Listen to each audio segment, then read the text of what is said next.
नमस्कार, स्वागत है आप सभी का यूपी ट्रिपल एससी मुख्य सेविका भर्ती से संबंधित ये वीडियो आप सभी के लिए बहुत ही ज़्यादा महत्वपूर्ण रहने वाली है।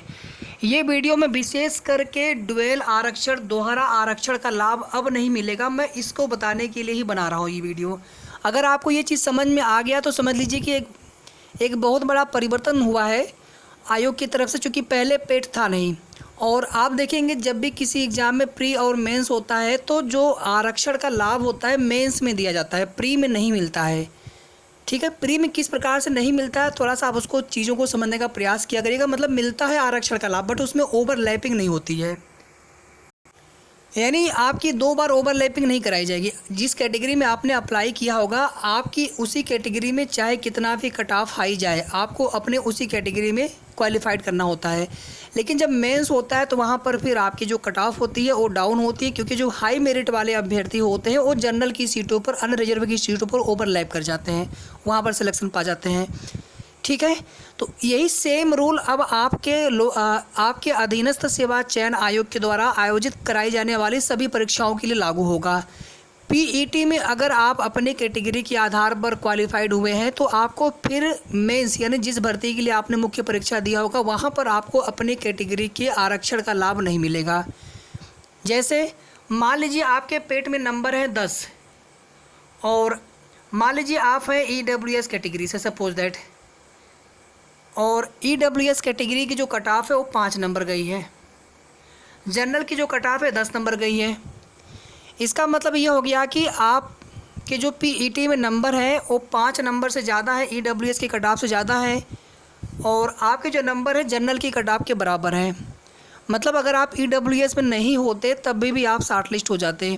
तो उस स्थिति में जब आप मेंस की परीक्षा देंगे आप मुख्य सेविका की, तो वहाँ पर आपको ईडब्ल्यूएस का आरक्षण मिलेगा। लेकिन सपोज दैट आपके 6 नंबर होते, 7 नंबर होते, 5 नंबर होते, मतलब आप ईडब्ल्यूएस की वजह से शॉर्ट लिस्ट हुए हैं। अगर आप ईडब्ल्यूएस नहीं होता तो जो जनरल, जो कि सबके लिए होता है अनारक्षित, उसकी कट ऑफ के हिसाब से आप मुख्य सेविका के लिए एलिजिबल नहीं होते। तो उस स्थिति में जब आप मेंस यहाँ पे एग्ज़ाम देंगे मुख्य सेविका का, तो वहाँ पर आपको ईडब्ल्यूएस के आरक्षण का लाभ नहीं मिलेगा। अगर आपको थोड़ी बहुत चीज़ें समझ में आ गई, मैं एक बार फिर से रिपीट कर रहा हूँ। मान लीजिए अनरिजर्व की पीईटी की कट ऑफ गई है 10 नंबर और आप हैं एससी कैटेगरी से। एससी कैटेगरी में मान लीजिए यहाँ पर 6 नंबर पे पीईटी की जो कट ऑफ है शॉर्ट लिस्ट वाली कट ऑफ में बता रहा हूँ। मेंस के लिए जब शॉर्ट लिस्ट की नोटिस आएगी उसमें कट ऑफ भी डिसाइड होगा। उसके बाद फिर आप अपनी एलिजिबिलिटी चेक करेंगे, उसमें लिंक दिया रहेगा, वहाँ पे क्लिक करेंगे, अपना डिटेल डालेंगे तो उसमें लिख करके आ जाएगा कि आप मेंस के लिए एलिजिबल हैं कि नहीं है मुख्य सेविका भर्ती के लिए। तो मान लीजिए यहाँ पर आपके नंबर हैं 11 नंबर और आप हैं एससी कैटेगरी में, तो यहाँ पर एससी की कट ऑफ तो 6 है और अनरिजर्व की कट ऑफ है 10। मतलब अगर आप एससी कैटेगरी का फ़ायदा नहीं भी लेते तो भी आप मेंस के लिए एलिजिबल होते हैं। उस स्थिति में जब आप मुख्य परीक्षा देंगे, ये देखिए पीईटी की बात कर रहा हूँ मैं यहाँ पर, ये पीईटी के लिए हो गया, यहाँ पर हो गया मेंस के लिए। तो मेंस में फिर आपको अपनी एससी कैटेगरी का फ़ायदा मिलेगा। लेकिन अगर यहीं पर ऐसा होता कि मान लीजिए आपके 7 नंबर होते और पीईटी की जो शॉर्ट लिस्ट की कट ऑफ है वो कितनी है, 6 नंबर है। मतलब अगर यहाँ पर आपके पास अगर एससी कैटेगरी नहीं होती, क्योंकि अनरिजर्व की यहाँ पर कितना नंबर है, पीईटी का कट ऑफ 10 नंबर है और एससी का 6 नंबर है और आपके हैं 7 नंबर, मतलब आप एससी कैटेगरी की वजह से शॉर्ट लिस्ट हुए हैं। अगर आप एससी कैटेगरी का फ़ायदा अगर आपको नहीं मिलता तो आप शॉर्ट लिस्ट नहीं हो पाते मुख्य परीक्षा के लिए। तो अगर आपके 7 नंबर है और यहाँ पे आप अपने कैटेगरी का फ़ायदा एक बार ले चुके हैं शॉर्ट लिस्ट होने के लिए, तो दोबारा फिर आपको जब मेंस एग्ज़ाम दे लेंगे यहाँ पर आप ऑटोमेटिकली जनरल में चले जाएंगे। समझ में आ गई आपको ये बात? अगर आपको ये समझ में आ गया, समझ लीजिए कि ये बहुत बड़ा एक कन्फ्यूजन होता है सभी के लिए। और मैं एक एग्जांपल हो सकता है आप में से बहुत लोग 69,000 शिक्षक भर्ती में हो, वहाँ पर डुअल आरक्षण की वजह से, डुअल आरक्षण लागू न होने की वजह से वहाँ पर देखेंगे 19,000 के लगभग सीटों का घोटाला हुआ माना गया। अगर डुअल आरक्षण लागू किया गया होता तो लगभग उसमें कुछ कम सीटें, लेकिन वहाँ पे हुई हैं दिक्कतें आरक्षण वाली। देखिए मैं ये चीज़ें मैं अपने हिसाब से नहीं बता रहा हूँ, जो अभी डुअल आरक्षण का मामला है कि एक बार अगर आपने रिजर्वेशन कोई भी कैटेगरी हो, ईडब्ल्यूएस हो, चाहे ओबीसी हो, चाहे एससी एसटी, कोई भी कैटेगरी, अगर एक बार आपने रिजर्वेशन का फ़ायदा ले लिया दोबारा आपको नहीं मिलेगा। मैं एक एग्जांपल आपको और ले रहा हूँ। मान लीजिए आप ओबीसी कैटेगरी में है और ओबीसी कैटेगरी की जो कट ऑफ है यहाँ पर है 8 नंबर गई है, पीईटी की कट ऑफ, ये पीईटी की है, ठीक है। और मान लीजिए यहाँ पर अन्य रिजर्व की जो कट ऑफ है यहाँ पर 10 नंबर है। अगर 10 नंबर से ज़्यादा अगर आपके नंबर होंगे और आप ओबीसी कैटेगरी में आपने पीईटी से फॉर्म अप्लाई किया है, तो क्योंकि आप अन्य रिजर्व की जो कट ऑफ है उससे अगर आपको अपनी कैटेगरी का फ़ायदा नहीं मिलेगा तभी भी आप शॉर्ट लिस्ट हो जाएंगे। तो उस स्थिति में क्या होगा, मेंस के लिए आपको ओबीसी का फ़ायदा मिलेगा। लेकिन अगर यहीं पर ऐसा होता कि आपके 9 नंबर होते ओबीसी में, अगर आप ओबीसी का फ़ायदा नहीं मिलेगा तो आप शॉर्ट लिस्ट नहीं हो पाएंगे मेंस के लिए। मतलब आपको ओबीसी का आरक्षण का लाभ एक बार दिया गया शॉर्ट लिस्ट होने के लिए। अब यहाँ पर आप मेंस में आप जनरल में हो जाएंगे सीधे सीधे। आपको अभी हो सकता है आपको ये चीज़ें समझ में ना आ पा रही हो, लेकिन आप थोड़ा सा अगर आप पता खुद से भी आप पता करने का प्रयास करेंगे तो अब जो है आपके अभी जो लेखपाल की परीक्षा हुई है उसमें भी ऐसा ही है। वहाँ पे जो लोग अपनी कैटेगरी के आधार पर शॉर्ट लिस्ट हुए हैं लेखपाल परीक्षा के लिए मेंस के लिए, उनको फिर से आरक्षण का लाभ नहीं मिलेगा, क्योंकि वहाँ पर फीमेल की भी कट ऑफ बनती है। अब फीमेल में जो लोग अपने ऑलरेडी जो है फीमेल के कट ऑफ से शॉर्ट लिस्ट हुए होंगे उनको दोबारा से थोड़ी लाभ मिलेगा।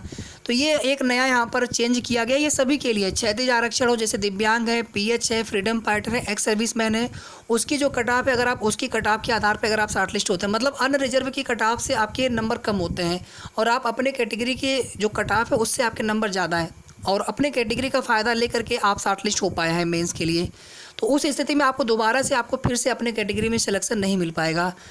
समझ में आया आप सभी को? मतलब आप जनरल में काउंट होंगे। आपको भले ही लग रहा हो यहाँ पे होगा कि ऐसा कैसे हो सकता है, लेकिन यही रूल है और ये अभी रूल जस्ट जो है लागू किया जा रहा है यूपी ट्रिपल की आने वाले होने वाली सभी भर्तियों के लिए जो पेट से हो रही हैं।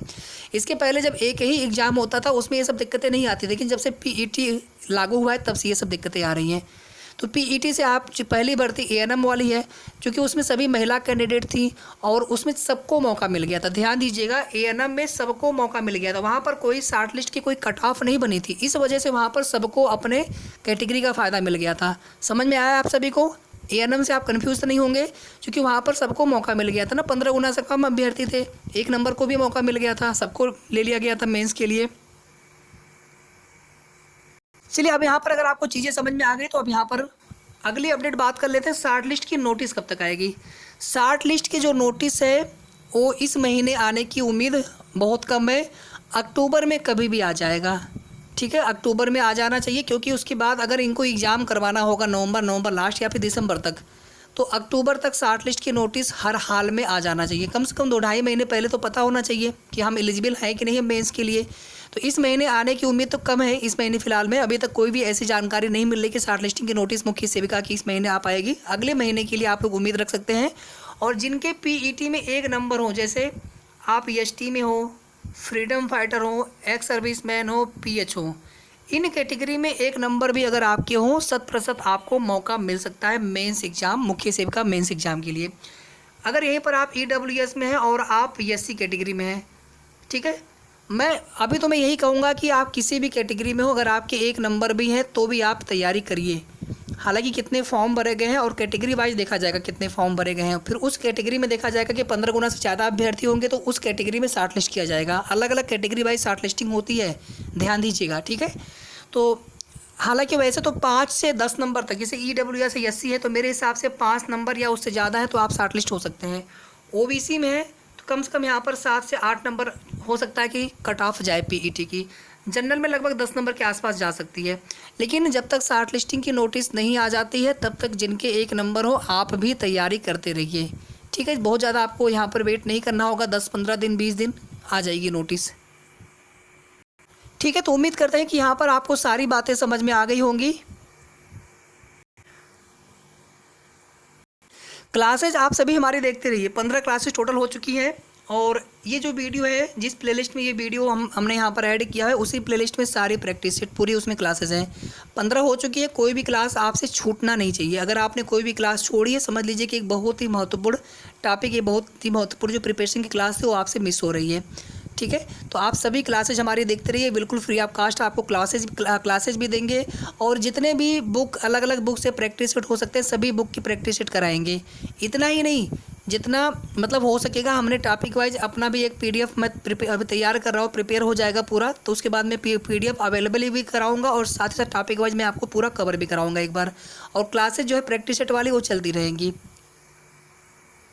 तैयारी आप सभी अच्छे से करिए क्योंकि कट ऑफ हाई जाने वाली है। और जो अभी हमने आपको बताया ये डुअल आरक्षण वाला, अगर इसमें किसी के पीईटी में नंबर कम हो तो आपको समझ लीजिए कि मेंस एग्ज़ाम के लिए लगभग जनरल की कट ऑफ के बराबर या उससे ज़्यादा आपको नंबर लेके आने पड़ेंगे अगर आपको फाइनल सिलेक्शन चाहिए तो। इसीलिए ये सब चीज़ें मैं पहले से बता के रख रहा हूँ। ऐसा आपने सोचे कि हमारा तो चलिए एसटी कैटेगरी है, आप मान लीजिए एसटी में सबको मौका मिल गया, आपकी एससी कैटेगरी है लेकिन आपके नंबर पीईटी में थोड़े कम हैं, अपनी कैटेगरी की वजह से आपको मौका मिल गया मेंस के लिए, लेकिन अन्य रिजर्व की जो पीईटी की कट ऑफ है उससे कम नंबर है आपके, फिर आपको दोबारा एससी का रिजर्वेशन मिलेगा नहीं। फिर उस स्थिति में जनरल की जो कट ऑफ होगी वो कितनी हाई जाएगी कुछ कहा नहीं जा सकता है, 60 65 70। ठीक है, तो यहाँ पर दिक्कतें तो देखिए होंगी यहाँ पर, क्योंकि यहाँ पर 2 बार जो डुअल मैं ये बिल्कुल आपको ऑफिशियली चीज़ें बता रहा हूँ। लेखपाल के लिए अभी जो लोग एग्ज़ाम दिए, चूँकि ये लेखपाल से ही ये पीईटी की जो कट ऑफ है देखी जा रही है। उसके पहले आप देखेंगे चाहे ITI इंस्ट्रक्टर वाला, हालांकि उसका एग्ज़ाम हो नहीं पाया। ANM का आप सभी जानते हैं जहाँ पर सबको मौका मिल गया था।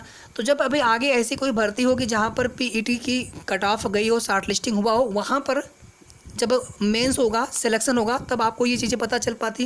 लेकिन ये सारी चीज़ें हमने आपको पहले ही बता दी हैं कि किस प्रकार से ये होने वाला है आगे। तो जिनके भी पीईटी में नंबर कम हो, आप जितना अच्छा स्कोर कर सकते हैं उतना अच्छा स्कोर करने की कोशिश करिए। और हमारे चैनल के माध्यम से जितने भी आप लोग जुड़ते हैं, हमारी पूरी कोशिश होगी कि आप सभी का सिलेक्शन, अधिक से अधिक बहनों का सिलेक्शन हमारे चैनल से होना चाहिए।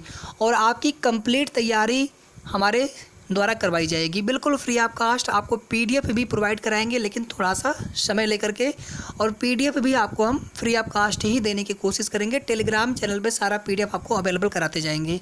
तो अभी आप केवल प्रैक्टिस सेट करते रहिए, जो थियरी हमने जो क्लास कराई है उनको भी आप देखते रहिए। और इसके बाद हम लोग क्लास 16 में मिलेंगे। और वीडियो को आप लोग प्लीज़ लाइक शेयर जितना हो सके अधिक से अधिक कर दिया करिए। साथ ही साथ अगर आपने अभी तक चैनल को सब्सक्राइब ना किया हो तो सबसे पहले आप सब्सक्राइब कर लीजिएगा। Thank you.